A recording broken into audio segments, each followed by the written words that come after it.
Robert AWOL, the voice of the jungle, broadcasting on the DVC to all points unknown. If you're within the sound of my voice, you're listening to Welcome Home Podcast on the DVC.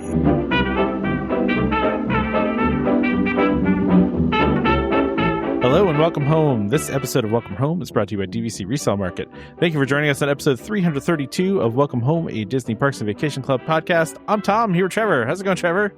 Hey, so yeah, like I was saying, because we were literally in conversation, and we're just going to pick this up. This happens. This happens sometimes where Trevor and I are talking, and we have to stop talking before the recording because it's like, no, show. we need to go on the show. Yeah, exactly. So off the show. Yeah. As I was saying, we're getting down to the last couple of weeks before Christmas, and I haven't wrapped any gifts yet. Nor have I.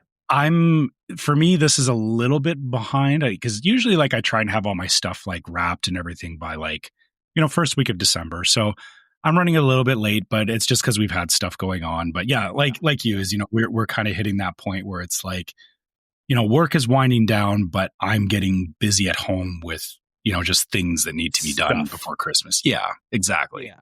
So I got a lot of home projects going on right now, a lot of home projects. And then my wife was like, "Hey, can you bake your, because I bake really, I like to bake, and I bake I bake really good chocolate chip cookies, right? And it's one of my specialties, Trevor. So my wife's like, "Hey, can you bake some chocolate chip cookies? I want to give them out to the after school teachers, where my daughter goes to after school, and maybe some of her regular teachers, and so on and so forth." I was like, "All right." But it's I got some furniture to build, Trevor. I got I got projects all over this house that I got to work on. So it's I got just so much stuff going on. But yeah, it's like you said, it's the year's winding down. I think everybody is. It's been. I don't want to say it's been quieter in my real life and at work because it hasn't, but it's been a little bit quieter than it was. But I feel like it's been steady, right? Yeah, that's how I would put it. Is that things haven't been quiet for the last couple of months. It's been steady. There's been a constant stream of stuff to do, which, makes it hard, right? When you're, we have plans. I know, you just did your trip, we talked about last week, but it's that kind of stuff kind of disrupts the flow of everything else. And then it's when you come back, it's exactly what you were talking about. It's oh, I've got a bunch of stuff that I was putting off because I had a trip or whatever.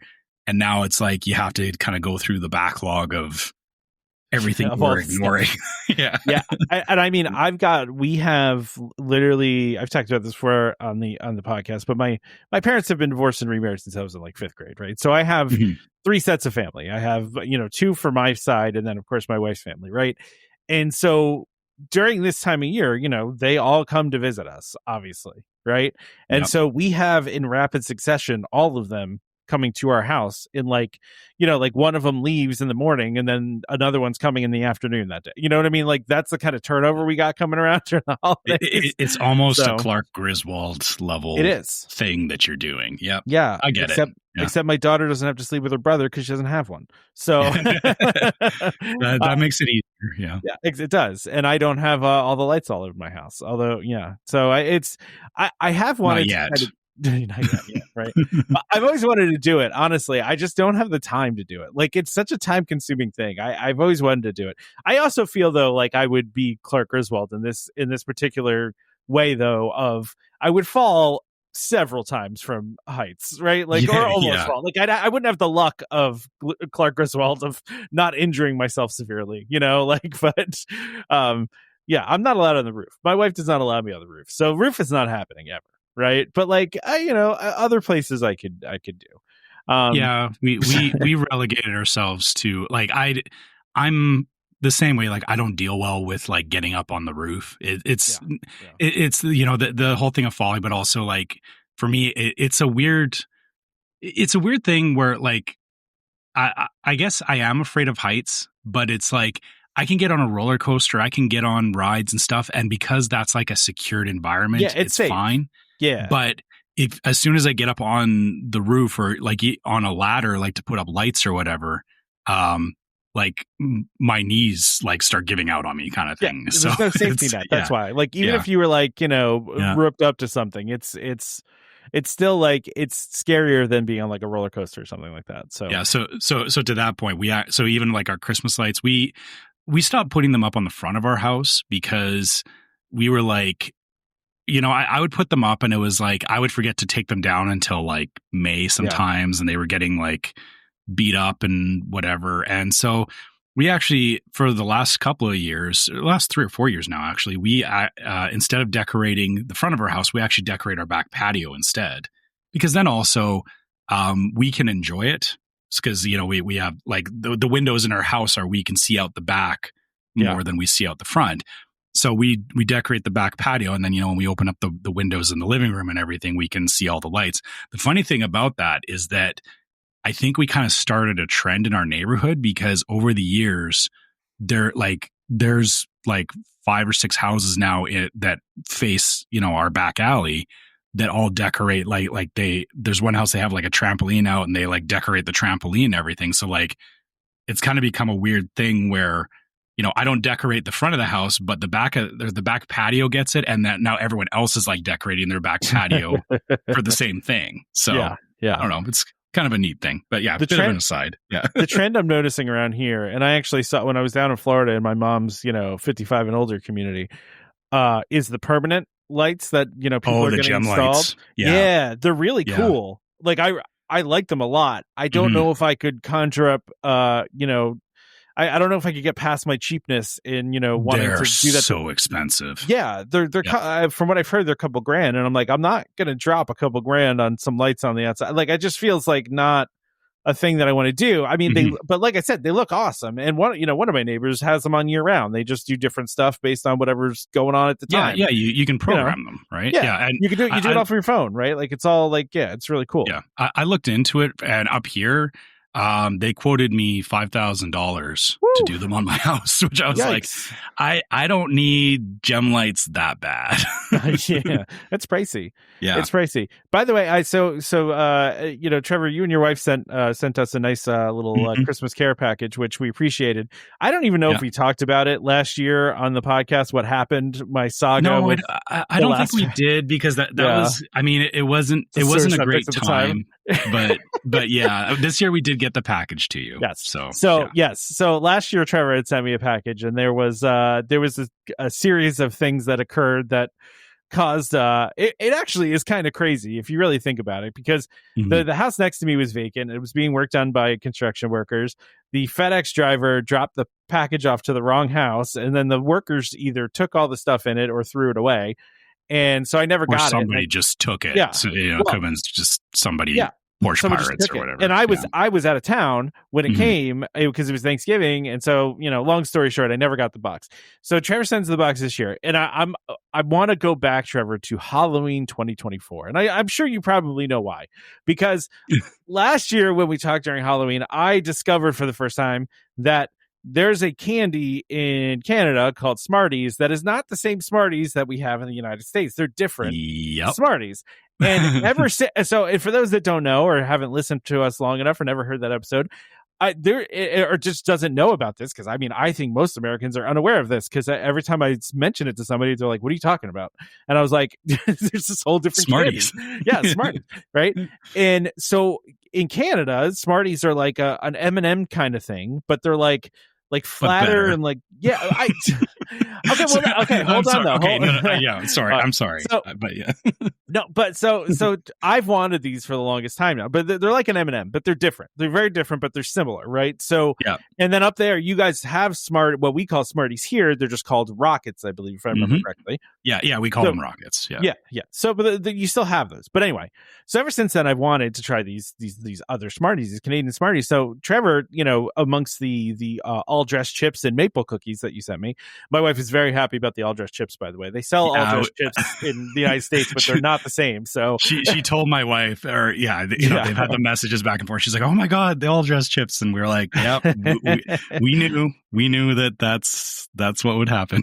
So I tried the Smarties. Okay. I have to say, Trevor, I like them, but I still like M&Ms better. I think I prefer M&Ms better. But I did like them. They're very different. They're they're flatter almost, and like they're much crunchier, right? Like the shell the is candy shell ratio to chocolate is less. Is different. Yeah. Which, like you said, because it's flatter, you don't get like as much chocolate. But yeah, I guess I've grown up with them, so I've always preferred Smarties over M&Ms, and I think it's personal preference. My daughter loves them. She's been chowing them down like crazy. So, and then the maple cookies too, of course. Always. Yeah, I threw in an extra box because after we talked about it, I know you said that it was your stepdad was hunting for them. So so here's the problem. You had extra, or I guess they may not survive until you talk with your stepdad next. Well, but when he's here for Christmas, the problem is he does keto now, so he won't eat sugar, like, right. So I was like, I said something to him when I was down in Florida. I was like, hey, I'm probably Trevor sent me a box. I'm sure there's gonna be some maple cookies in them, and he's like, hide them from me. I was like, okay. I was like, I'll hide them, sure. But I had a few of those. So thank you for the care package there. That was nice, and we got all sorts of fun Canadian snacks. So looking forward to eting all of those. We have an insane amount of candy in our house right now. As you do this time of year. We're the same way. But I'm glad we got it to you this year. I was nervous about it just because of what happened last year. That sucked, but hey, we got it to you, and my wife was actually tracking that package daily when we sent it. Like, she was like, okay, it's over the border. It's it's here. It's like, we got it. Well, we got it like right after we recorded last week too. Like it was like an hour later. It was, and we had just been talking about it, so it was kind of funny. Yeah. Good timing too. Like it was. I'm just glad that you guys got it, because it was. Me too. I know it's not, or well, in terms of perspective, like, the Canadian snacks and everything, like, to me, they're not a big deal, like in that, because I can just get them whenever, right? Like the funny thing is when we talk about like, oh, you guys have this stuff and it's amazing. It's like, but I see it every day, so I kind of take it for granted. But I'm more happy that you guys are enjoying it, because it kind of reminds me of, that we all have unique things from wherever we come from, and it's just it's nice to kind of share that, right? Like, it's funny, I'm just happy that you guys are enjoying it, because like I think my wife asked your wife if she wanted any like specific snacks from here, and I was like, I don't know. I don't know if there's anything we have here that you don't have, right? Like, well, I mean, I know there is stuff, but I'll be honest, the hard part for us is that the only time that we, like, I mean, for years, like I used to go various other places in the States when I was younger, but for the last like 10 years, really, the only place we've gone is Florida and to Disney World. Yeah. So my reference point right now is like what's available in Disney World. And it's like, so I don't actually know what else there is, or I haven't looked into, what regional stuff would be that I wouldn't be able to find here. Right. It's just not something I've looked into. So and that's fair. I don't like, there's nothing here that I'm just like, oh, I gotta like, I mean, part of it is like, I'm not a big snacker just generally. But I don't know. I just couldn't think of anything. I was like, I don't know. I'm sure they have pretty much all the same stuff. Like, I mean, I don't know. But it's funny because like I would say the same thing to myself is like even when my wife and I were like, because we went shopping for you guys, obviously, like we specifically went and picked stuff out, and like she was grabbing like coffee crisps and stuff, which you got a couple of them in the box, right? Yeah. And like she grabbed them, and I kind of looked at her and I was like, why are you grabbing those? And she was like, well, they're coffee crisps. And I was like, okay, like it doesn't, whatever. Like, and then she's like, they're only available in Canada. I'm like, I didn't, I didn't think about it that way. So it's, but I feel like it's the kind of the same thing for you guys, is that I can bet, I'm sure there's things. If I came down there and like went to the store with you, I would probably be like marveled at like, oh, you got this? This is cool. That? And you'd be like, I buy that every other week. What are you talking? Like, it's, it's a funny thing that, it's hard to kind of like figure that stuff out. Right. And it's also hard too, because a lot of stuff, like you said, does come from the States up here. Actually, coincidentally, one thing that I know my wife was looking for she makes a snack mix every year. Like she makes a batch of it and then sends out snack mix to our friends and stuff. And in the past, she would use, there's a snack called Bugles. We got Bugles. Yeah. So we don't have Bugles up here anymore. So they stopped shipping them up to Canada. So like we were looking for them, and then I did a quick Google search. It's like, yeah, they're widely available in the US. I'm like, oh, okay, I guess we just don't get them anymore. So there's stuff like that where it's like I know what it is, but I'm not like hunting for it every day. And it only came up because my wife was like, oh, I want to put Bugles in the snack mix, but it's not a thing up here anymore. So, see, the only unique thing that I know of, right, for me, and this is being from New Jersey, it's not something, I mean, it's, we live in North Carolina now, and there's unique North Carolina stuff too. But growing up in New Jersey, there's a thing you call the Jersey sandwich, which is this stuff called pork roll, egg and cheese on a roll.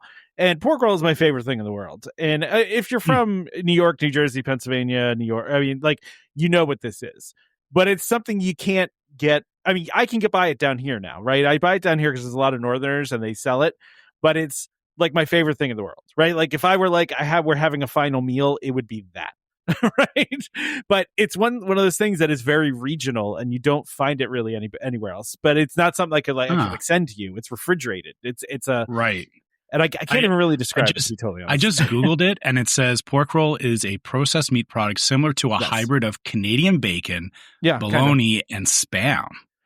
Yeah, but it doesn't taste like any of those things. Yeah, but so it's an amalgamation of all of meats that has a unique flavor to it. So you fry it up, you put it in a sandwich. It's listen, I literally had it for breakfast this morning. So I get it. Like the fact that it's like sounds like Canadian bacon.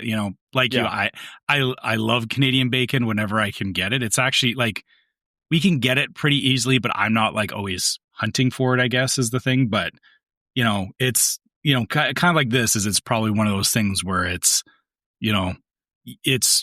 when you want it, you have to have it kind of thing, right? Like it's just it's delicious. So I get that, like that's fair. And I also get that, I don't know that I would want you to send me some because it would either be, probably, or, it would have to be packaged in such a way that it probably wouldn't taste as good as it wouldn't make it well. And I also know it's not everyone's cup of tea, right? Like, so it's not necessarily a thing I would even send you because it's like you might not like it, I don't know, but it's a very unique thing to New Jersey and that area, and I grew up having it, and it's one of my favorite things in the world. But it is a very regional thing. So, and there is stuff like that. I mean, down here in North Carolina, there's, pimento cheese is the big thing, right? Or there's also a breakfast thing called liver mush, which I've never tried because it looks disgusting. And then, if you're in like the Eastern Pennsylvania area, there's a scrapple. I don't know if you ever heard of scrapple. No. Also gross. I've never. That sounds like a made up word to me. Scrapple is, my dad loves Scrapple. It's I don't know, how do you put this in a nice way? It's all of like the extra pig parts.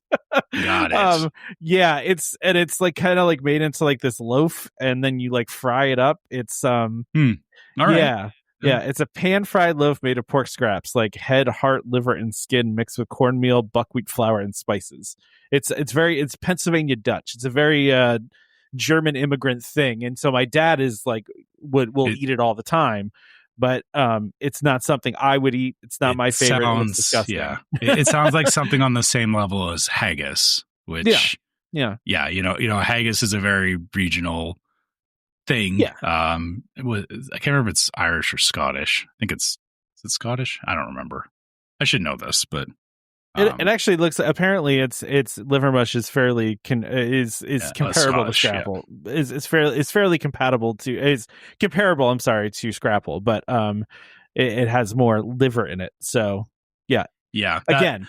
These are things that I'm not eating. Sounds great, but I'll pass. But pork roll is delicious. That's way more attainable. Yeah. So and I guess to your point about like regional things, is like I do know. I have other friends that I've talked with that live in like South Carolina and whatnot. I guess from my point of view is from what I understand, like, the barbecue scene down there is very different than that. Yeah. Like we have barbecue here, but I know that there's a different level of barbecue. Like not to say we do it okay, because like, we do have a lot of ranchers and like beef production stuff. So that does lead to a lot of barbecue, but I'm sure that there's a different level of barbecue to experience down there, which, I guess, if you were talking about like, you don't know what to like send that's representative of your areas. Like, I bet you there's probably spice rubs and barbecue sauce and stuff that I've never seen before that, you probably see every day that you don't think about. If you were here, that's probably what I would take you to is barbecue. I didn't even think about barbecue because to your point, you just get used to it. It's like not even, but yeah, I mean, like the barbecue here, I mean, there's an actual style of barbecue that's North Carolina, barbecue sauce that's North Carolina's, and we have several different. So it is very much ingrained in the culture here too. So yeah, that is a good point, but. How did we even get talking about this? We've been talking for 20 minutes. But I mean, we were just kind of talking about what we've been up to, and the package and all that. So I do want to say you should put that in the title, just the package. That just sounds weird though. But like, what is that? Right? I mean, mysterious. Yeah. Sounds like a sci-fi show on Apple TV. Anyway.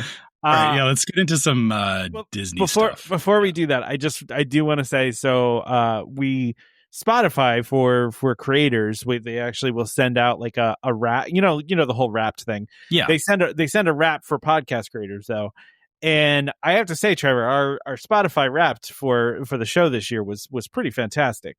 And I just want to give a shout out to everybody listening on all platforms, but just, if I got a wrapped for all platforms, that would be great. I'm not going to get into the nitty gritty of the podcast industry where analytics are just a hot mess. And, Spotify has their own separate analytics from everybody else. It's crazy, but, we at least get the data from them. So the other ones we haven't is the only thing. But we had 100% growth, in the show last year. We were in the top 5% of shows as far as minutes listened go, so that's pretty amazing considering, and also top 10% of shared shows. So people out there that are listening are sharing our show to other people, and so we got, they give you like these little badges that we got. So so thank you to everybody listening everywhere. Not just Spotify, but I mean, 20 countries, Trevor. Yeah. 20 countries were heard in. I mean, that's incredible. Again, like you said, that's just our Spotify data. That's just Spotify. We do get sometimes this information from Apple and whatnot, but they don't make it easy. Like Tom said, it's not that we're ignoring other platforms. It's just we have a hard time getting that data from these Spotify. Platforms, just sent me a thing. Spotify sent me a thing here saying, "Here's how your year was." If all the other platforms did that, then I would tell you what those said too. But I can only go by what Spotify says. But I think we've had tremendous growth on Spotify. The video food time episodes have been really doing well on Spotify. So I just thanks to everybody. We really appreciate it as we've kind of had a year end of change and doing some different things. So thanks for hanging in here with us. We appreciate it. So Trevor, speaking of things coming to Canada. Look at that. Perfect. That was so perfect. It's a good transition right there. Good news for you. After all of the I know you were very after all my complaining. After all of the I wasn't going to say all of the complaining, but I was going to say after all of the the year that everybody else got to use it. There are reports now, and I'm not going to say that these are confirmed reports because this is coming from I'm going to attribute this to DVC fan who has good information, and they actually asked a cast member about this. But it used to just be U.S. members that can participate in Membership Magic Beyond. Now, starting in 2026 here, it is now going to be available to members living in Canada, United Kingdom, Japan, and Europe. So look at that, Trevor. Now it's available to you. You can have it. It's about time. It is. I'm happy that obviously that they're starting to do this. I get why they didn't roll it out to international to begin with, because if it's, if it's a new program, they don't want to just, open the floodgates and have everybody, using it, and it causes chaos, right? Like it makes for a negative experience if there's too many people using it up front, right? So I'm glad that they realized that, I'm sure they had this in the back of their head that they were, it was going to be expanded out to all owners at some point. It really didn't feel good was the thing. Like I think it wasn't necessarily this, that it was like, I feel like at the time there was like a chain of things where it was like, oh, this is only available in the US. This is only available in the US. Like, so it was like, a bunch of things. Yeah. So it just felt like, oh, I guess they're just catering to, their the people that are in the US, right? And so it didn't, that part of it didn't feel good. And and that's not to say that Disney has to placate to my feelings on this stuff. I'm just saying that's how it is perceived. They should. But they totally should. They should. But yeah, I'm happy about this. The other thing too is, this is not for resale memberships. It's still a blue card perk. It is. Yeah. Which I think that's fair. I think, sure. it does give something, reasons to consider blue card. And they've also said this over the years too. I see people ask this question all the time, like, cause I am reading Reddit posts and stuff where people are talking about like trying to get into DVC, and, the conversation always comes up of, well, they have these perks, and, is this, should I get in because of these perks? And it's like, this is a perk. If this is the reason you're buying for the wrong reason. Perks change year to year. You never know if they're going to stick around. Like you can't. I mean, somebody said it in the Discord, Trevor, right? Where it's like sometimes I feel like I'm missing out on the perks, but like most of the time I don't. Just by doing resale, right? Like and it's. I mean, I guess you don't know what you don't know or what you're missing out on, right? Like if you don't have it necessarily, like you can see what other people are getting. I will say every time I go to a Disney restaurant and I get that nice discount, like it is. I mean, it's significant, Yeah, that you're right. It definitely does help, and I'm the same way. Where it's like there's a lot of sit downs and special events and stuff that I wouldn't have done if it wasn't for having my direct membership. So absolutely fair on that. But the thing I'll say though is around like again specifically talking about things like membership magic extras and everything is I was complaining like, hey, I want to use this, and I feel excluded from it. But I saw people actually like going like, this is I'm considering whether or not I should buy DVC because of whether they offer this to Canadians or not. And I'm like, nah. You should be looking at DVC as like. You're completely ignoring the fact that like if you actually like price out the cost of a hotel room, like that cost savings alone, like for me, my DVC membership has paid for itself at this point. Like we're almost 10 years into it. It's me going is just like, hey, I get cool room. Like that's as far as my brain goes on it, is that like room is nice. Don't think like that's that's how it should be. And then anything else that comes up like membership magic and everything, it's like, hey, bonus. Like and even before COVID and all that, like we were getting annual passes because we were doing like 2 trips a year at one point. And we realized, like I was like, oh, this is great, annual passes. But then I realized it was like that was a bonus at the time. Now it doesn't make sense, right? Like things change with DVC, and it's like I can't justify getting the annual pass even with the DVC discount. So, this may be the same thing where it may change to a point where it's not worth it. But for now, I'm planning. I hope that this stays into 2027, and so the funny thing is that this is they're extending this into 2026. There's no guarantee that it'll continue beyond that. Probably will, because it seems to be getting good reception on it. But as we talked about, our next trip isn't until 2027. So we've got like a whole year and a half really before we're going, which is a lot of time for this stuff to change. And it may not make sense by then, but for now I'm excited that at least we can try, or I'm planning for it. Or I'm assuming that I'm going to be getting this because, like you said previously, the cost of it alone, like if you're just planning to even get Memory Maker, like the included Memory Maker is like that's the cost. And then, and then everything else on top of it is just gravy. So it's I'm excited. Yeah, that's good. I'm glad you're excited. That's good news. It's always nice when we have good news. The next thing I had on here, Trevor, was actually Dan K in the Discord shared this like, I don't know, 2 weeks ago.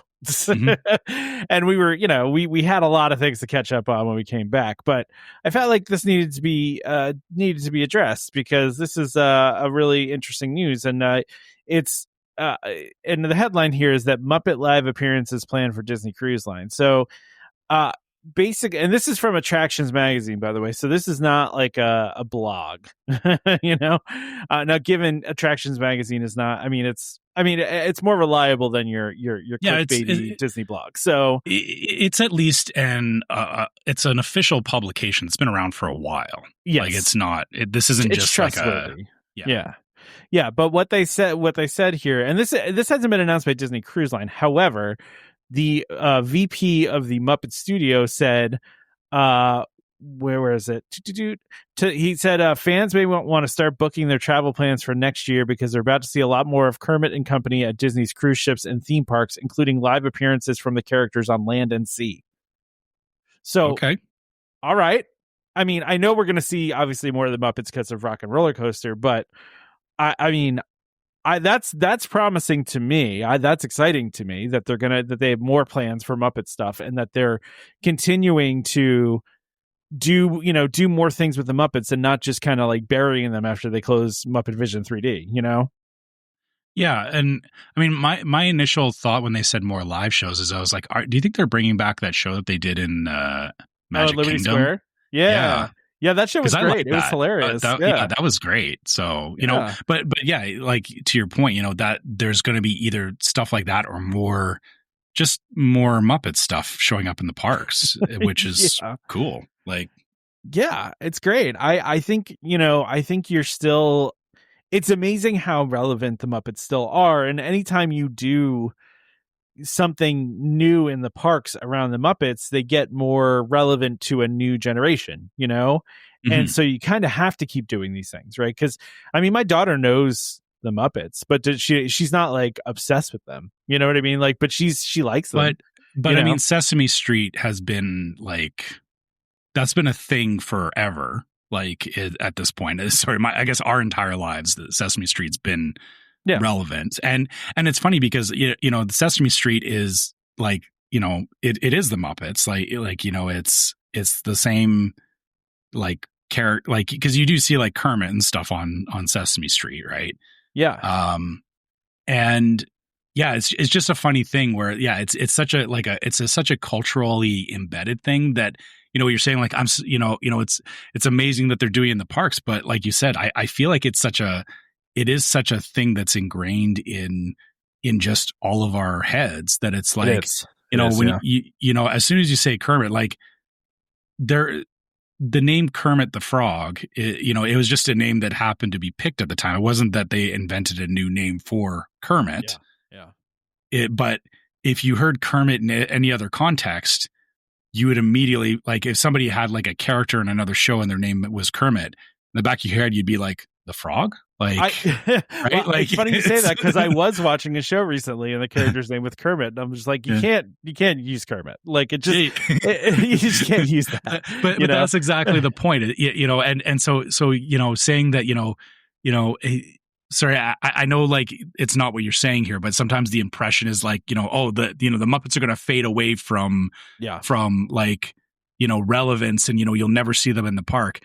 Disney knows that the Muppets are relevant, and they know that they don't have to like throw them in your face either. I think Disney might have actually learned some lessons from Star Wars and Marvel that slow roll it a little bit. Yeah, like there is something to be said for pacing and not beating people over the head with the same thing over and over again. So, the hard part though is, as fans of this stuff, it's finding that line where we're not getting impatient or going like, why are you taking so long to do this? Or why are we not seeing it versus too much of it, right? Like it's a weird balancing act that they have to do with this. And yeah, like you said, the fact that they're kind of hinting at, hey, you're going to see more of this stuff going into 2026.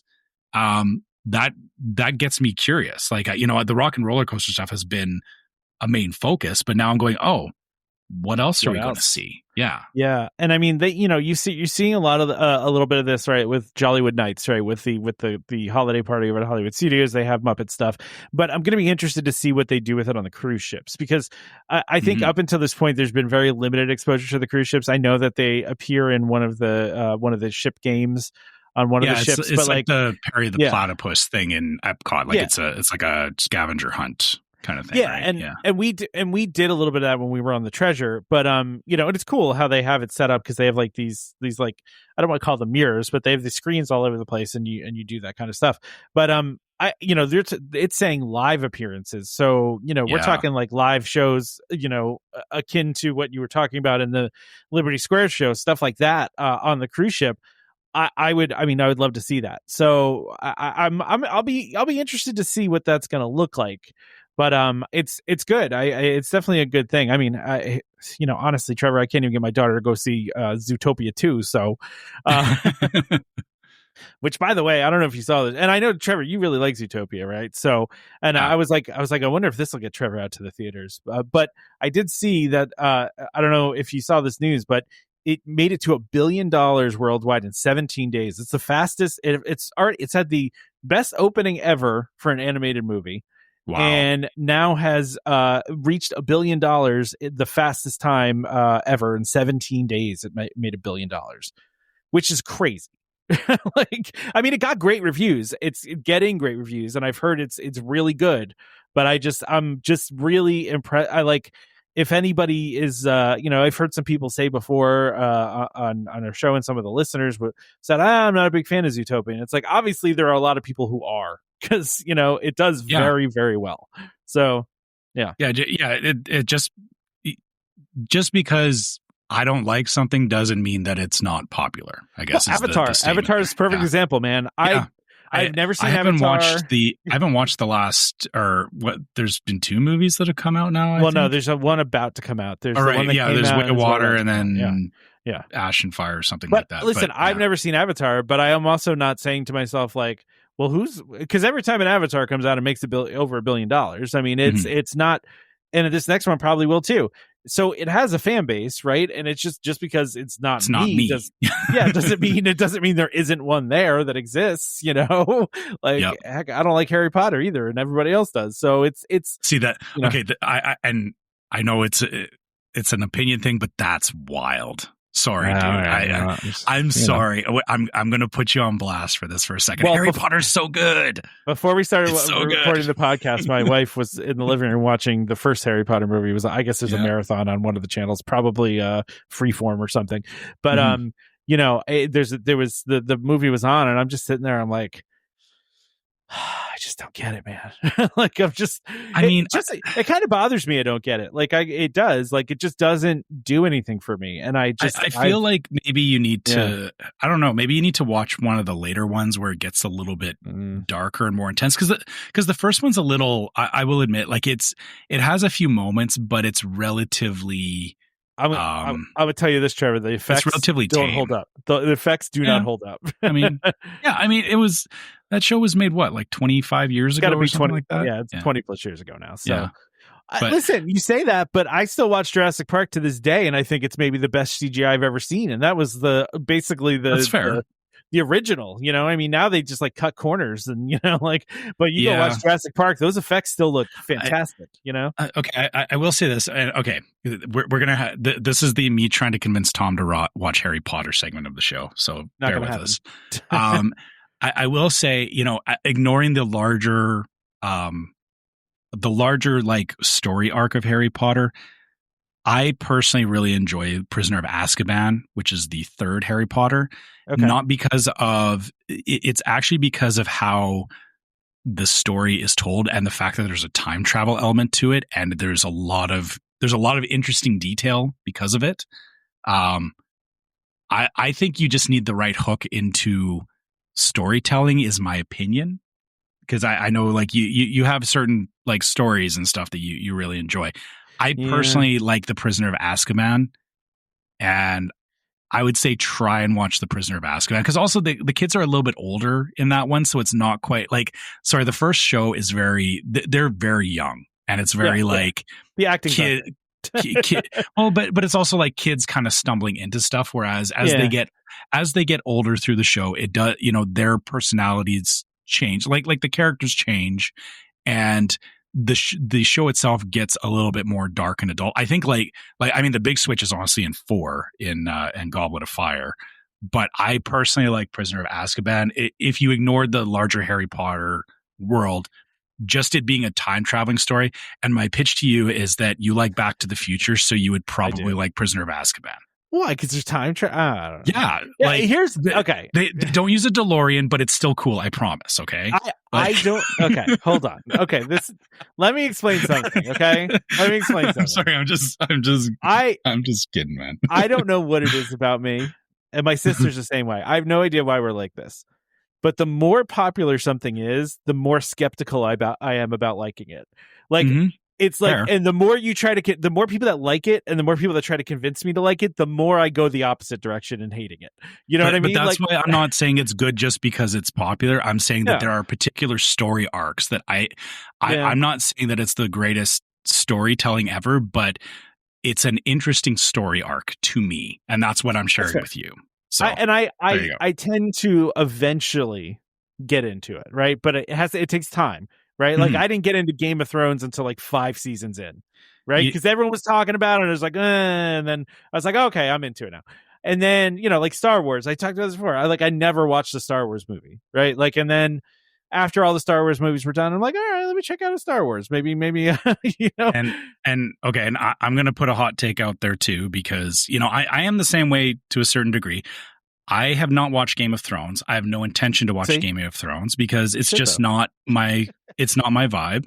That's fine. Same thing with Lost. I know a lot of people loved Lost. On that one. No, but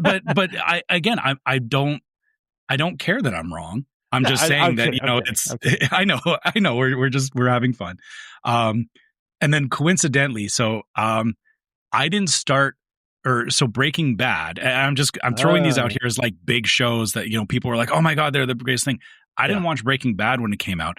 I actually didn't watch it until my son got interested in it, because him and his friends, like a year ago or 2 years ago, were suddenly like into Breaking Bad, and they're teenagers, and I was like, and so part of me was like, we had before the show, we had a conversation about our kids and growing up and protecting our kids. So we were, I was kind of looking at it from the angle of, this, like, I don't know if my kids should be watching this, but then I realized he needs to, like, it's probably better that he's exposed to it and, we're talking about it versus me trying to shelter him from it, because he was just going to go watch it with his friends anyway if I didn't. Well, that's And I think the one way to get a kid to do something is to forbid them from doing it, right? Exactly. As soon as you tell a kid you can't do this, that's the only thing they want to do. So, but to the point about watching the show is that I had like zero interest in Breaking Bad, but then because my son was watching it, I started like watching it with him, and I didn't watch it like front to back all the way through, but I watched enough of it that I was like, oh, like, yeah, this is really good. But I was like, I couldn't suddenly like go and be like, hey guys, have you seen Breaking Bad? It's amazing. Because like my friends would be like, yeah, that was like 8 years ago. What do you want? Where you been? Yeah. Where you been? Yeah, right. It's so I get it. Like, you find shows sometimes where it's like you get into it way after the fact, and and I feel like you're like me, Tom, where it's not about the hype around the show. It's about just your enjoyment of it, and I feel like you're looking for storylines and whatnot that you engage with, right? And so I get why certain things like Harry Potter, the hype around it was insane, but if you can ignore that, there are some good shows in there. I'm not saying all of them. Like, I have my personal list, and I'm not going to start. I know we have Harry Potter fans in our listeners. I'm not starting a war about which Harry Potter is better. I'm just saying Prisoner of Azkaban is my favorite. Don't come for me, please. Oh my gosh. This is But we'll leave that there. We went down another rabbit hole. No, it's all good. I don't know. I honestly don't know what my problem is with Harry Potter. I really, really don't. I'm not like, I don't know. I can't explain it. I really can't. We need to get you over to Universal. That's not going to make me want to do it more. That's not going to make me into it. I don't know. I really enjoyed, like, we hit all three of the Harry Potter areas at Universal, and I mean, I guess my brother and I were both enough into Harry Potter that, and I mean his girls were really into it. So I guess the weird thing is, it wasn't a hard sell. I've talked about this before. Like, and this was the same way with Star Wars for me, right? Where I had never seen a Star Wars and I've never watched a Harry Potter all the way through, but I've absorbed enough of it through pop culture that, like, I know stuff about it and I don't know why, right? Like, we're watching the first movie, like I said, while I was putting together some furniture, right? And there's something going on in the background, and I said to my wife, I was like, this thing happens in this thing, right? Or, like, I forget exactly what it was. And she's like, yeah, how do you know that? You don't like Harry Potter? I'm like, I don't know, I just do. It's just there. Like, I don't know where it came from, but probably from pop culture. There's enough of those, like, they kind of evolve into memes and stuff like that. Yeah, but there's references and like, you watch The Office, they make a bunch of Harry Potter references at one time or another. You know what I mean? Like, it's other things reference. You sometimes don't know where it starts even, but it's like you know, like, oh, this is a trope, right? Like, these tropes happen in this show, and you go, I get the joke, or I get what they're referencing. Yes.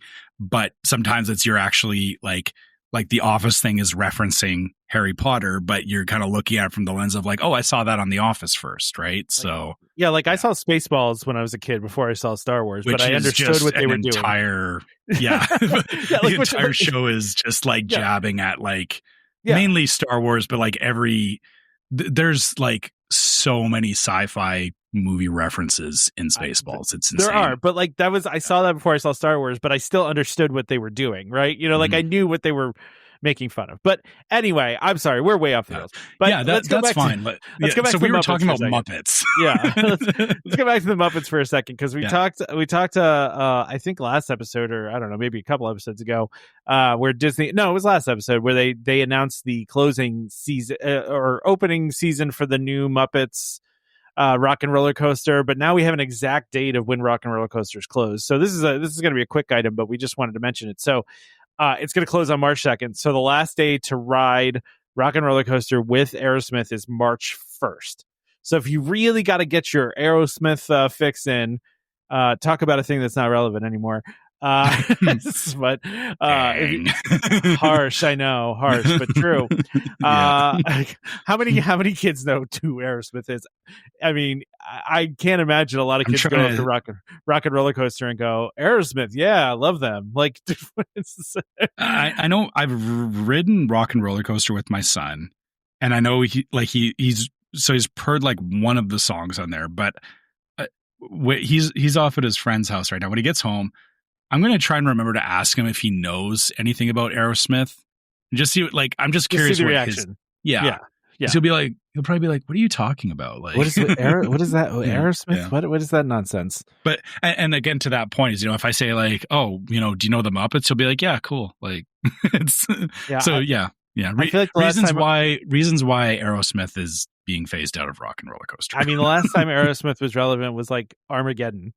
The movie Armageddon, good old 1998. Yeah, 1998, right? Like, that was the Armageddon, that music video with, actually that's not entirely true. Or, well, actually, that was their last big thing. The last Aerosmith thing I can remember them being involved in was actually the Polar Express. They were in the I've actually never seen Polar Express. Oh my gosh, dude! I don't know why. I just never seen that. Okay, since it's Christmas time, I know. I feel like I should now. Sit down and watch it. It's Tom Hanks all the way down. It's Tom Hanks' Inception. Like, he plays like every role in the movie, and it's fantastic. All right, so I'll have to check that out. So, but Aerosmith does make an appearance at the end of the movie. Okay. Because they're singing, they do a quick song, and they're like, and it's all CGI, obviously, but it's very clearly like Aerosmith, and you'll get a laugh. Like they would fit in the vibe of that movie, but okay, it totally works. Trust me, it totally works, and you'll love it. Like you got to watch the show. All right. Yeah. I would start singing Aerosmith right now, but I think we should do our ad. Yeah. We get copyright stricken for singing bad Aerosmith. I mean, if I sang, that Armageddon one really badly, what was it? I forget what the name of the song is, but it's the Don't Want to Miss a Thing. Don't Want to Miss a Thing. Yes, that's it right there. I have it in my head now, thanks. Now it's in my head too. Yeah, I'm actually seeing the music video in my head because I remember. Don't ask me why I remember the music video. Probably because it was on like TRL or something a bunch. But I remember it very distinctly. Oh man, Ben Affleck and Bruce Willis and Buscemi's in them. Oh, what a good movie! It's so bad, but it's so good. It's such a bad movie, but it's I mean, oh, dude. It's a crazy premise, is what it is. It's an absurd movie. That was when those. Okay, anyway, sorry. This episode. I don't even know what's happening. Man, we're so gone. Yeah, all right. This episode is brought to you by DVC Resale Market. DVC Resale Market, a world of DVC companies, the leader in the DVC resale industry with 13 former Disney Vacation Club guides and 3 former Disney Vacation Club quality assurance managers. If you're thinking of buying DVC, browse the largest selection of DVC resale listings anywhere, with DVC experts on hand 7 days a week to answer your questions. If you're thinking of selling, turn to the friendly professionals at DVC Resale Market, where over 98% of listings sell within 30 days. In 2024, DVC Resale Market helped over 4,400 families join or add on to their memberships. Go to dvcresalemarket.com/welcome home or call 1-844-DVC-PROS. That's 1-844-382-7767. And when you speak to them, be sure to let them know that Welcome Home sent you. I just can't. That movie. Okay. Yeah. Yeah. Okay. All right. Let's recenter and get back to it's Christmas time. Yeah. There is we're talking about Disney. There's a Christmas parade. There's Christmas things happening. Yeah. I don't know about you, but we always watch the Christmas, the Christmas Day parade, on Christmas morning. So we try to, but it does, I turn it on. I shouldn't say we always turn on, but we've turned it on, but then we do get distracted by other things. And I don't think I've actually watched it all the way through at any point. Really? Yeah. We always have it on the background while we're eating and opening presents and all that stuff. So I need to make a better habit of like I said, we just kind of forget that it's there because we get excited about the gifts and everything on Christmas morning and stuff that's going on. But, and also we end up making like Christmas dinner, like we always end up starting like cooking and stuff by like 11 o'clock. So but I get that. I guess to be fair, like you can, the Disney Magical Christmas Day Parade airs at 10 a.m. on December 25th and starts streaming Eastern time and starts streaming at 11 a.m. So that's, I mean, for me, that starts, I'm not getting up at 8 a.m. to watch the parade, but it's available for me at 9 a.m. because I'm in Mountain Standard Time. So I can definitely, turn this on when, it's on, it'll be on Disney Plus. So we can watch it. Although oddly only until January 4th. You think that would just be a thing they would leave up, but for some reason it's only until January 4th on Disney Plus. So I feel like they want to have some kind of exclusivity around it. And also, you're right that they could leave it up all year round, but if they did that, it would actually become very confusing over time because then people would like, because they do it every year, right? And then people would be like, oh, well, am I watching the 2025 one or the 2026 one? Or like, I get why they only have it up for a limited amount of time. Yeah, I get it. Because and I'm sure at some point there will be, and to be honest, like after you've watched one of these shows, would you like in the middle of the year, would you suddenly have a craving to go back and watch a Christmas Day Parade? Probably not. Yeah. Let's be real. Gonna say that. Probably not. Yeah. It's not something I would go back and stream, but it's all good. So I listen, it's some really cool stuff, here always, right? Like, and it's being hosted again by Alfonso Ribeiro, which is funny to me that I love he's him. like, I just have to say great. that he's fantastic. He's such a great personality for this. He's really parlayed his Fresh Prince of Bel-Air thing into being a TV host, like, and that seems to be what he does now. Is just he's a TV presenter, which is fine. That's great. He's good at it, right? So, we're also going to get Jennifer Goodwin too, who's the voice of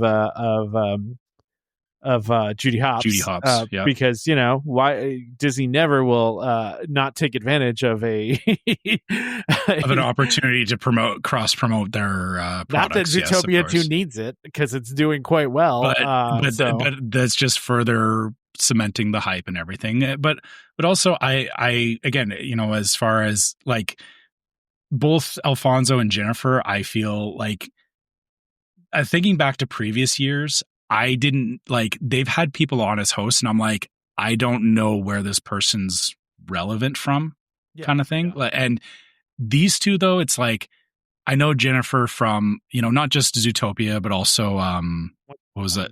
Once Upon a Time. Yeah. Yeah. So, she was great in Once Upon a Time and she's done, I've seen her in other shows. Alfonso obviously is Alfonso. So it's like, having people that are like, hosting the show that you're familiar with makes it a lot easier to like engage with it. I think so. Funny enough, I think like I'm more interested this year than I've been in previous years for the Christmas Day Parade, just because of that. So just putting that out there. It does. I'm gonna throw this out there. Big fan of Once Upon a Time. Really enjoyed that series until it got it was fantastic. got a little at the end, but I mean it went off the rails a bit, but like it was solid for a long great time. Show. Yeah. Really great show. Trevor, the other part of this though that we're not mentioning too is the girl that played, and I'm not even going to try to say her name correctly. Maya that played Kaloa, who played Lilo in the live action Lilo and Stitch, which I don't know if you've watched yet, Trevor, but is great, and she is fantastic in it. The kid's got like charisma, for miles. So like the fact that she's going to be doing it seems like she's doing parade. She's a parade correspondent. Like she's just going to be going to talk to people in the crowd. I mean, which is great because, like I said, the kid's got a great personality. She's really, really funny. And I think she'll do great in this. But have you watched the live action yet, Trevor? You got to do that. If you haven't. I have not, because again, we don't get out to movie theaters a lot. It's when it hits Disney Plus, it's on Disney Plus now. Is it okay? So, again, I'm not like constantly hunting for movies to watch on Disney Plus. So, we'll probably sit down. We have some time off here coming in a couple of weeks. I'm sure that will probably, hit our radar that, something to sit down and watch. Also, to your point about Zootopia, we may go watch it in theaters, but like it's -18 here today. I don't want to go to a movie theater. You want to go outside? Yeah, exactly. Like this is the hard part about like stuff that comes out in like there is always these blockbusters that come out in like November, December timeframe. It's like, oh, you should go see it. And it's like, when it's not cold, which means like March. Yeah. So, I kind of missed the boat, but we might go over the holidays and watch Zootopia. So, to the point of, seeing these people who are hosting the Christmas Day Parade and the shows that, that tie back to this, I might get out to watch them, but I honestly don't even care at this point if I do, because like I said, the people that are hosting this is, it does go a long way to getting me engaged with watching these kinds of things, because if the host is not somebody interesting or somebody that I necessarily, have a lot of interest in, and I'm not hating like, anybody that, if you watch previous years and you're like, oh, I love this person, whatever, great. Like, it's just for me, I was not really like the parade itself is not enough to actually draw me there to sit and watch it or to remember to have it on Christmas morning. These hosts actually are like, I'm thinking about it more, and I'm actually going to try and make a point of turning this on Christmas Day. So it's funny because we've watched it so many times now that we know the beats of it, meaning like They always do certain things, right? Like they have they show part of the parade, and then they move to like a musical act, and then the tear-jerky story of the kid that did something nice for the community, and they surprise them with a trip to Disney World, and then there's like a preview of some sort of park thing in the future or a cruise ship thing, like, and then another musical act like that. They have like a kind of like it's a template, yeah, and it works. Like, listen, it works. Yeah. So like, okay, great, keep doing that, but. I actually, it's funny, the Zootopia thing, just to go, off for a second here, because it was the thing that came up in the Discord, and Chris made me laugh about this in the Discord, because I had said that I was trying to push my daughter to go to Zootopia too, and it got to the point where my wife got annoyed that I was pushing too hard, and she was like, cut it out, stop pushing, right? And I said, yeah, so I'm going to try again in a couple days. Which Chris thought was really funny, but it's true. You just gotta, I'm trying, right? Mm-hmm. But I cannot convince my kid to go to a movie, man. It is really, I hate to tell you this, Tom, but like my kid, they're going to start going to see movies without you. Well, she won't see a movie in the theater. She won't watch a movie at home. Like, we can't any movies. Okay, and again, we talked about this before the show. My son, like, we've gone to movies in the past, but we haven't really gone to movies for really a couple of years. We just haven't. There's nothing that's been compelling enough to make us want to go to a theater. My son went out with his friends last week to go see. They went to the cheap movie theater because they were playing National Lampoon Christmas Vacation, and so he went and watched that with his friends. And there's going to come a point where your daughter is going to, like, her friends are going to say, let's go watch a movie, and she'll go with them, but she won't go with you. I'm sorry, Tom, but it's going to happen. And, we're here as a support group for you to work through it. Well, it's going to happen. I think I forgot to talk about this on the show, and it is kind of, this is not unrelated, but they are putting Labyrinth back in the theaters in January. Oh, nice. And so we bought tickets to go see Labyrinth because I love that movie. It's a weird movie, super weird movie, right? It's a Jim Henson directed movie, and it's I think a classic, right? With like Muppets cranked up to 10 for weirdness. Yes. David second Bowie's to me only crazy. Second to me only for next to the Dark Crystal. I like the Dark Crystal more than I like Labyrinth. Yeah, but Labyrinth is basically all of the Muppets in it are populated by all of your favorite Muppet people, right? Like that all do all the different voices. I mean, it's a Jim Henson thing. So if you haven't seen it, it's a great movie. But yeah, it's coming back to theaters for like a limited time, and so in January. So we bought tickets to go see it again. I haven't seen it forever, but I'm excited to check that out again. It's been a long time, but there you go. See, it's like slightly Disney related, but we are terribly bad at going down these rabbit holes. We said we were just going to talk about these things quickly. So, okay, we've covered the Christmas Day Parade. Unless there's anything else you want to say about the Christmas Day Parade. No, it's not good. The other thing, so since we're still on Christmas stuff, there is a Hallmark holiday film being filmed in Disney World. It feels so low rent for Disney to do this. Yeah, but okay, here's the thing. My wife is super excited about this. Is she really? Because my wife, okay, I do get on my wife about this because, like, kind of like you just talked about with the template for the Christmas parade. Those Hallmark movies have a template. And she loves them though. Like, and I'm not, it's fine. But she doesn't make me watch them, but I will, like you, I'll come into the room. It'll be on in the background, and it'll be like, some lady left her husband and found out that the guy that she knew from her childhood is there, and the janitor at the school is actually Santa, and it's just like, oh my God, Trevor, right? there's a synopsis in this. There's a synopsis in this article, so let me read it to you. Okay, all right. Let's see what the Disney version is. It's not far off from what you just said. Yeah. In the film, Lindsay and her extended family head to Walt Disney World to spend a magical Christmas together, but the dream of a jolly holiday gets dashed when Lindsay discovers her room is next door to Philip, a disastrous first date she recently had, who's also there on a family trip. Coincidences, Trevor. As Lindsay and Philip's paths cross throughout their stay, the frost starts to thaw as they learn they're not so different from each other after all. Thanks to the magic of Walt Disney World, the holiday wish Lindsay made in Cinderella Fountain might just turn their rivalry into a romance. Spoiler alert, it does. I haven't even seen it, but I'm telling you now. Okay. Yeah. That's okay. That is and sorry, we are making fun of it, but if you enjoy this stuff, like my wife, it's fine. But you Jen do you. is not watching these things unironically, though, right? Like no one's watching these things unironically. She enjoys them just because they're fun little Christmas shows. They make her feel happy, and that's all that matters. And we're not making fun of anybody that likes these. I just think it's funny. It's more the just the fact that Hallmark has got this like formula nailed down with it, and the fact that it's they're just, the backdrop is just a Christmas, or it's Disney World this time, which is better than the New England town that they've been using up until now. Like somewhere in New Hampshire or something. It's like it's like okay. I'm gonna say this on here. If this actually happens, I want whatever movie credits, or I want somebody to like give me royalties on this. But the most hilarious thing, I think, because of all these Hallmark movies, and it feels like they're all being filmed in the same town, would be to have a series of these Hallmark movies where there's like 3 or 4 of them, where there's like different crews all filming at the same time. And so like as like one scene's playing out, you can see in the background that there's like somebody from another movie doing like there's people from the other movie, but then if you watch the other movie, like it's from the other perspective.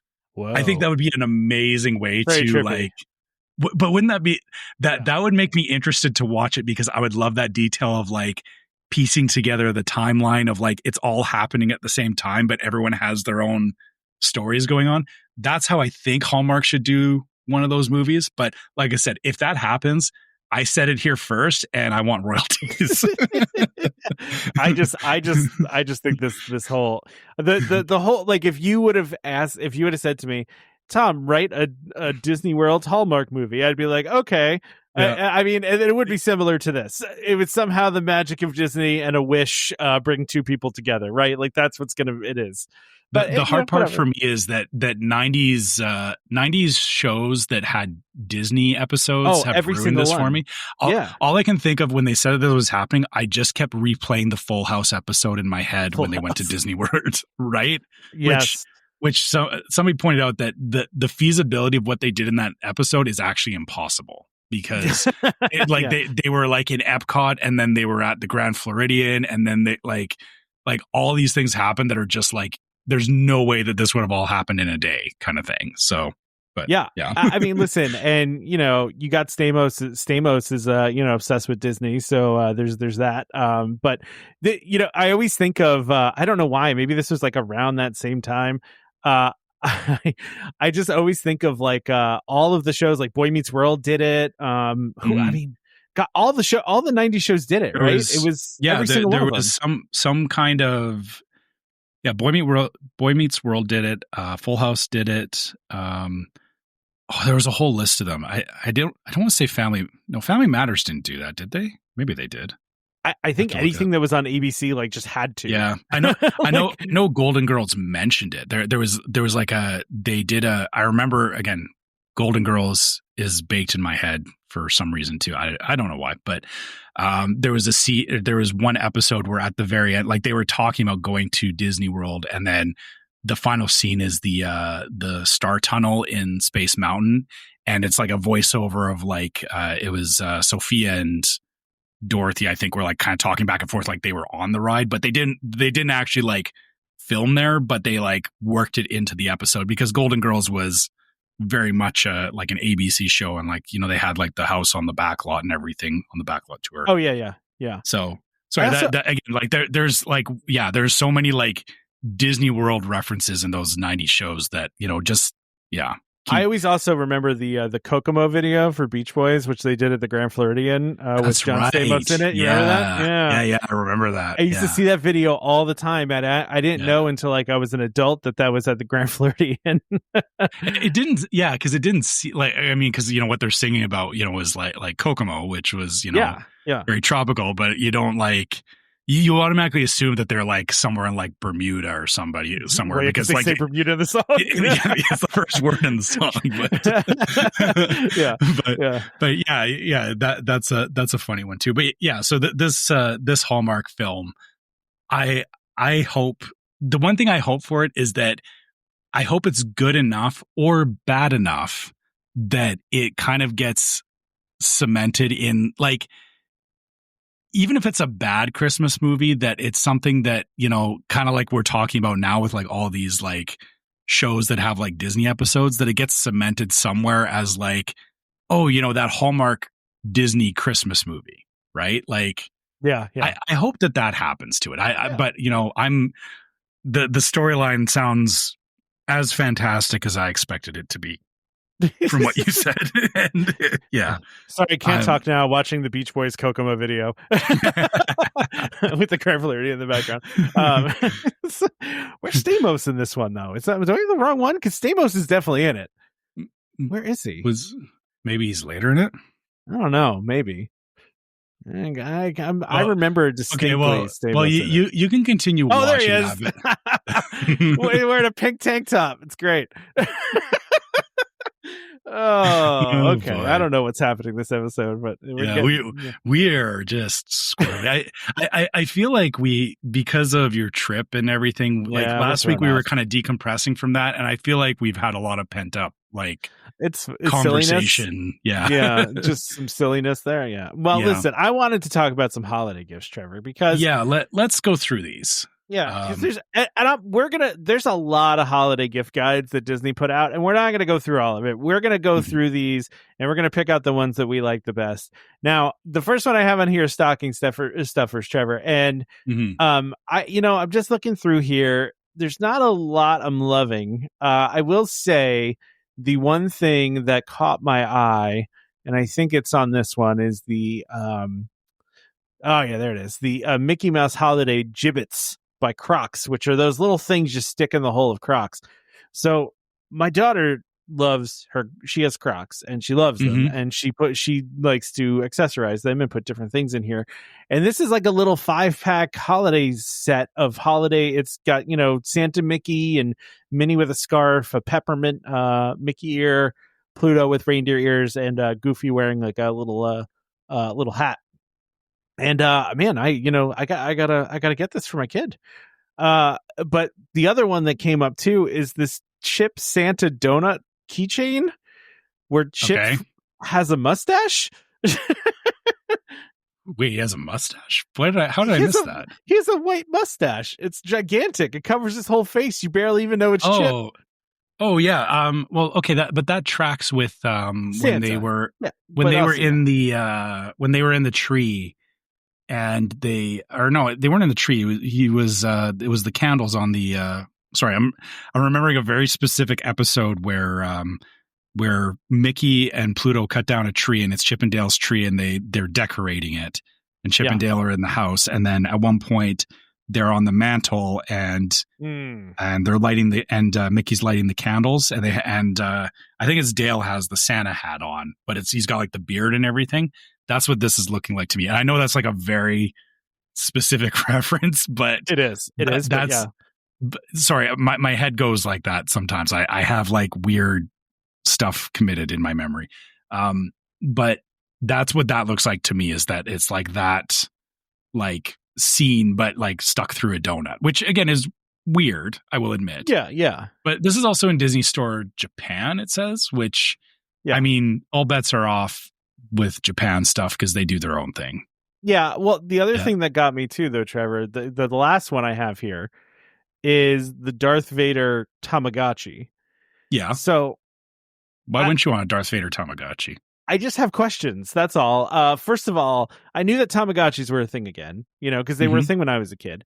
But I thought they like updated them. Like it's the same exact screen and graphics from when we were kids, which actually kind of makes me happy, to be honest with you. I kind of like it. But also I'm thinking to myself, what are you doing with a Darth Vader one? Are you like feeding him? Like, what I mean, he has like a feeding tube. So yeah, that's what I'm saying. Like, how are you feeding him? Like, what are you trying to keep Darth Vader alive? Maybe, is that really a thing that you should even want to do? Maybe you're zapping him with Force lightning. It's just okay. I mean, I guess like the Emperor did. Yeah. Maybe it has a little like every time you hit the button, it's like do it. that's concerning. Oh my God. I got one on this list. I want to nominate as the weirdest thing that they put on this list. Okay. Yeah. Is the Tweezerman Disney The Aristocats manicure kit. Okay. Because it's literally just like nail clippers and a couple of files. And it's such a weird, like, I know it's stocking stuffers, but it's just weird that like they're displaying all these other things and then it's like a set of nail clippers, which they have the Disney logo on them, but it's still weird to me. I feel you on that one. That one's a little odd. That one's a little I'm with you. Okay. What else we got here? So okay, that's the first one. That's the stocking stuffers. Let's go into the Home Alone one. I really like this stuff. I'm not gonna lie. This stuff is pretty cool. Yeah. First of all, I mean, I might like all of these things. I really like this mug that they have. I have wanted this Lego set. Cartoon versions of the Wet Bandits on it. Yeah. Yeah. Although they did Joe Pesci dirty, man. They made him like gigantic. Like, what is that all about? It's the juxtaposition of the tall guy and the short guy. I get it, but I mean, artistic choice. Yeah, Pesci was a little chubby in that movie, but he didn't look like that. But I've wanted this Lego set for like a really long time. Actually, I haven't got it because I don't know where I would put it. But it is a pretty cool Lego set. I'm not gonna lie. Which is just the McAllister house. It's the McAllister house and also the tree house in the backyard. But I think that one's pretty cool. And the van. They got the van too. They got the van. Yeah. Yeah. They've got some cool shirts, which I like. They have a lovely cheese pizza just for me. Merry Christmas, you filthy animal, and eating junk and watching rubbish. Yeah, I do say actually the shirts are probably my favorite, or the thing I would most likely go for on this list, because I do like a good like reference shirt, right? It's not like overtly like having the logo, but it's like you get the joke, right? This is Trevor. I think I've talked about this before. I will not buy a shirt if it says the thing that it's referencing on the shirt, right? Yeah. Like, I don't want that. I want you to have to look at my shirt and figure out what it's referencing, right? And if you don't get it, then move on. But if you get it, then we're cool. Exactly, right? Like, I have a Stranger Things shirt that doesn't say Stranger Things on it anywhere, right? Like, you just have to get it. You know? I have one that has it says Hawkins, like it shows Hawkins, and it's written in like an Atari logo, and then it says like waffles and adventure underneath, and that's all it says. And it's like I have one that says Hawkins AV Club, right? Like or Hawkins High School AV Club, right? And again, if you don't know, you don't know, and that's fine. But see, that's why I like this other one too, Trevor. They have a Little Nero's Pizza one too that actually has a phone number on it too, which I think is great. I love that. Like, no, there's no Home Alone mentioned on anywhere. Little Nero's Pizza. That's it. It's in universe references, right? I love like it. And I do have to say that the other thing that surprised me on this list too is these lounge fly bags. Oh, they're very cool. I like the one bag. It has like the 8-bit designs of the characters on it, and then the other one it almost looks like Peanuts. Right, like Charlie Brown type of animation. It's that style. Yeah. Which I think those are very cool. Like it's a cool way to like, take the Home Alone IP and they're twisting it around and making it appealing to a much wider crowd. I think. Although the one thing I wish though is that these things are Loungefly made a choice with them. I actually wish I could see these on other merch, like this kind of stuff on T-shirts and stuff would have been very cool as well. Yeah. It's also another good reminder that Disney owns everything. I forgot how much Home Alone was their thing, because it was done under Touchstone, right? No, this was a 20th Century Fox one, I think. Was it? I thought. Yeah, this was sworn it was a Touchstone. This was This was one they acquired. Oh, okay. Yeah. So I guess that line's blurring for me. I forget who owned what back in the 90s. It was 20th Century Fox back in the day. So so now Disney owns that. So crazy. I mean, I would love to know how many holiday movies overall Disney owns, but that's a topic for another podcast. So okay, so these were cool. We also got some action figures, Trevor. All right.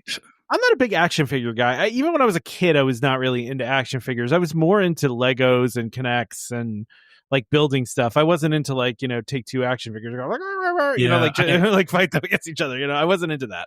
I was I was into play sets. So like I had like He-Man play sets and stuff, but I was less interested in the action figures and more interested in the mechanical pieces of it. So like I had like Castle Grayskull, and it had like there was like a little microphone thing in it, and like you could make it talk and all that, which was very fascinating. And then, like some of the characters had like, you push like a button and things would like flip around. Like I think there was like a He-Man where like he would get like damage across his chest, and there's like a little spring loaded thing that would flip around.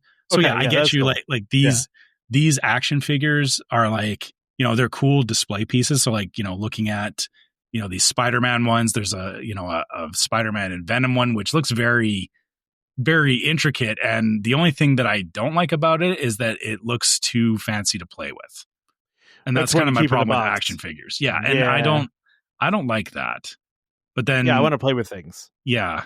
This action figure set is cool. I like the classic, or it's like the 1967 Spider-Man characters. Yeah. So like it's Spider-Man and Green Goblin and Electro. It's in that style. It's in like the comic book style. Yeah. That's cool. And then, and then we got some Star Wars stuff too. Okay. Yeah, there's a talking Yoda figure that you can that's an animatronic figure you can like talk to and stuff. I want to know though, this abomination of a droid below it though, the Star R2 Wars unit? The Black. Yeah, what is going on there?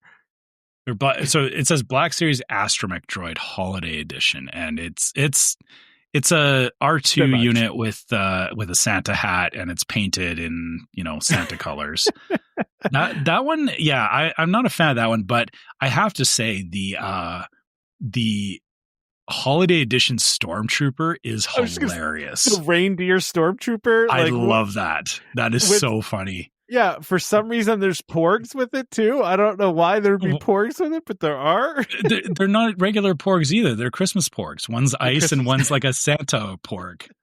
Or not Santa porg. It's like a snowman porg. He's got like the snowman button. Yeah. What is going on? And just a reindeer stormtrooper is so funny. Like I wouldn't be surprised if you see somebody cosplay this at a convention, and I would like love it if I saw that. Yeah. Like it's in that realm. It feels like, you see like crazy cosplay sometimes of like, twisted characters. That's what this feels like to me. The only I agree with you. The only other one that I want to highlight, Trevor, is all the way at the bottom. For some reason we have, I don't know, Goth Woody. I don't know what's going on here. Like, what is why is Woody dressed in in black and white? What is happening here? It says black tie action figure set, which I don't. So, but why? Like, just why? Okay, so it says dress your toys to impress with the 30th anniversary of Disney and Pixar's Toy Story with the Toy Story black tie action figure set. So it's probably meant to be like, they're celebrating their 30th anniversary. So they're dressing fancy, but it's weird because like Buzz has a tie on and Jessie is dressed like, she's a little different, but got some like dazzly stuff going on. Woody, like you said, it's the full, like they could have just done the black tie with him, but the fact that it's like full, like, I guess it's supposed to be like a black tuxedo. Yeah, it's supposed to be a tuxedo. I get it, but it's like, it's weird. Yeah. Like I said, if you missed the tie, it looks like Goth Woody. Yeah, it's like, what are you doing? And I mean, Buzz is literally exactly the same. They just threw a bow tie on him. Like, why?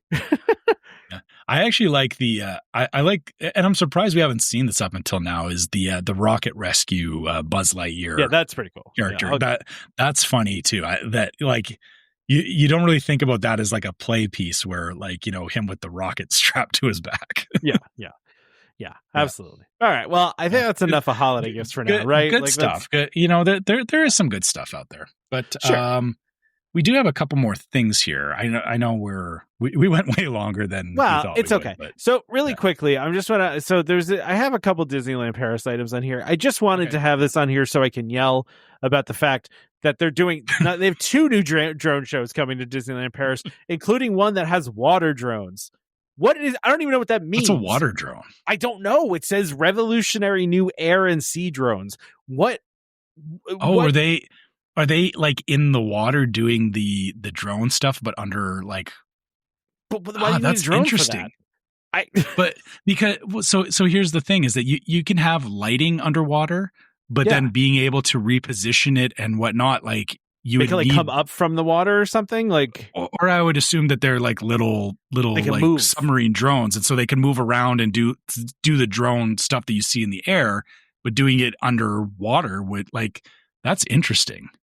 I mean, I see these little globe things. It looks just like they're like on little RC boats. Is that what they're trying to call a water drone? I don't know. Yeah. I was thinking like fully underwater, but maybe that's not feasible. Or maybe they do go maybe they do. I don't know. I don't have more details on this, but I'm just annoyed because once again, Disneyland Paris is getting not only an Avatar show, but getting another drone show that has revolutionary new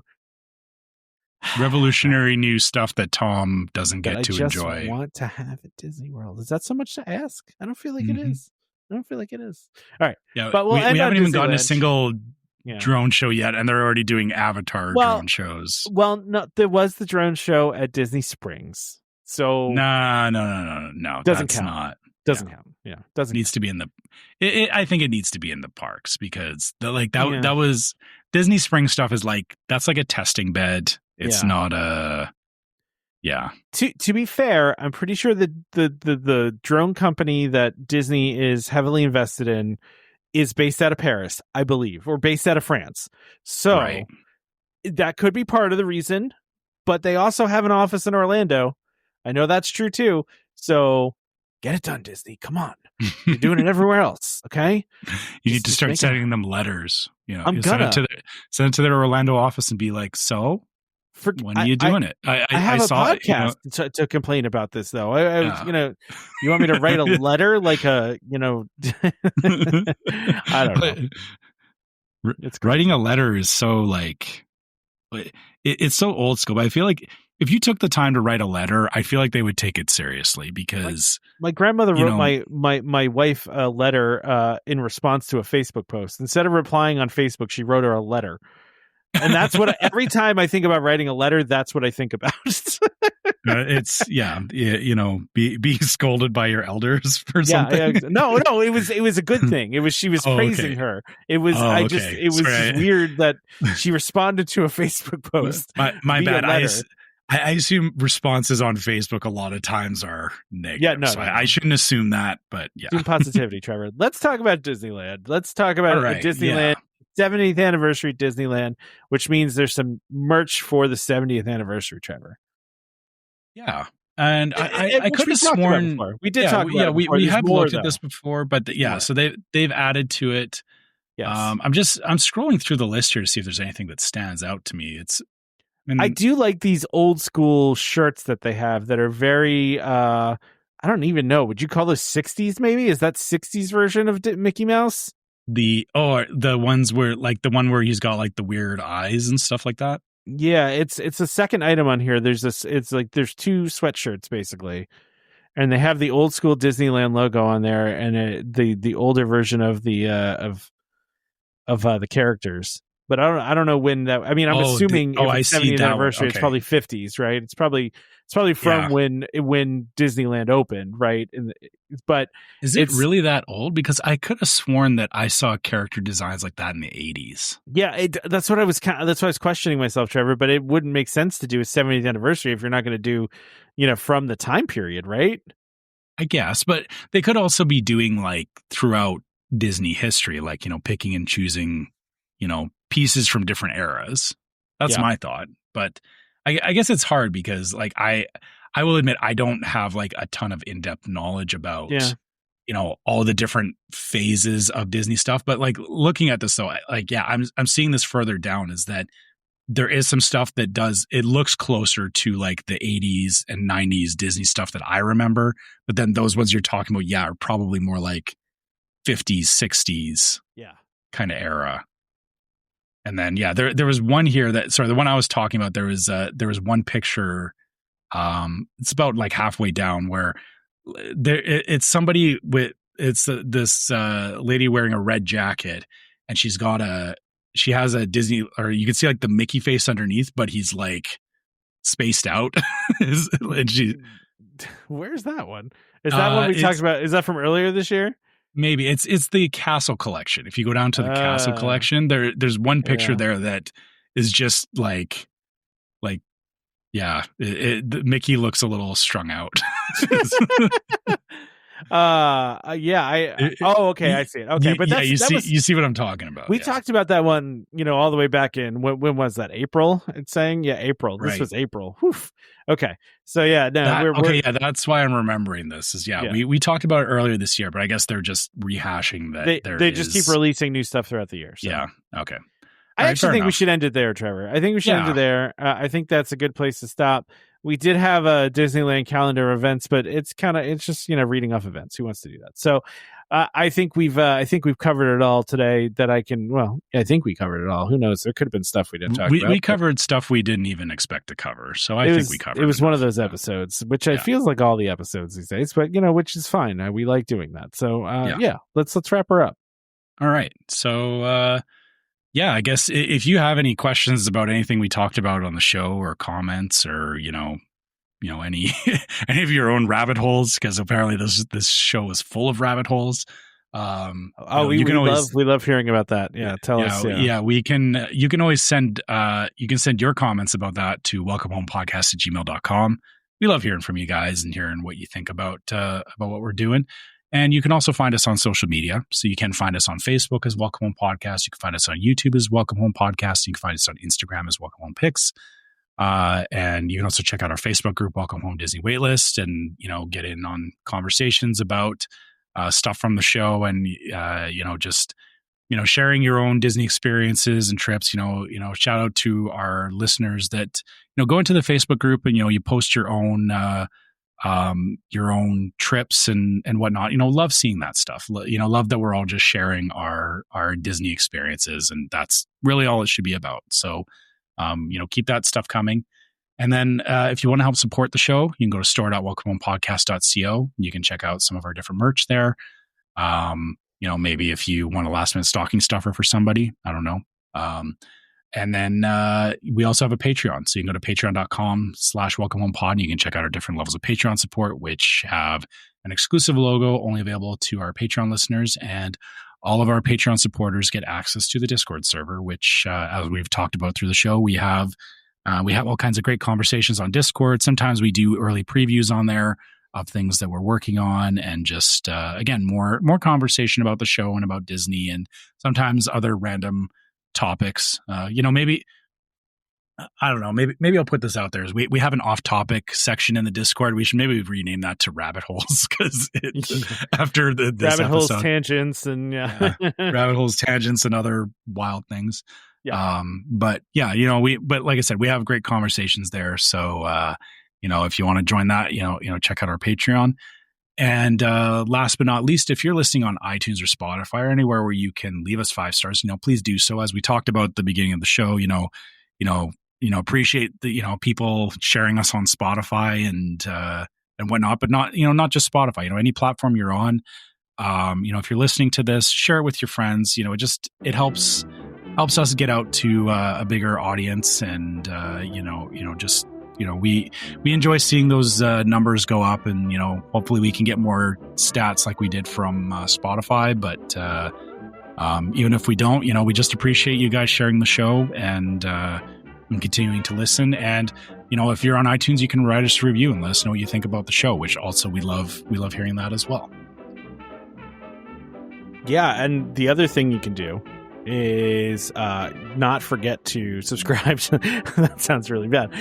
The way that it's not grammatically proper, Trevor, what I just said. But the other thing you do is don't forget to subscribe to Welcome Home Podcast, so you can be reminded every time we release a new episode. You can find us on Apple Podcasts, Amazon Music, TuneIn, Stitcher, Spotify, YouTube Music, just about any place you can find podcasts. You can find us. Just search for Welcome Home, and the one that says Disney Parks and DVC and all that fun stuff.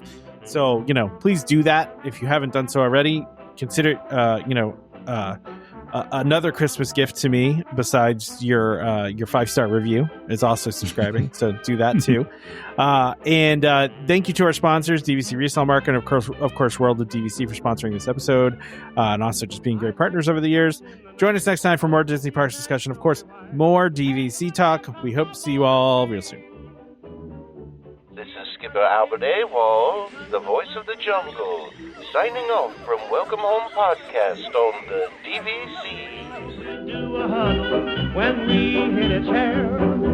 How she can cuddle is no man's affair. I looked around from pole to pole, found her in a sugar bowl.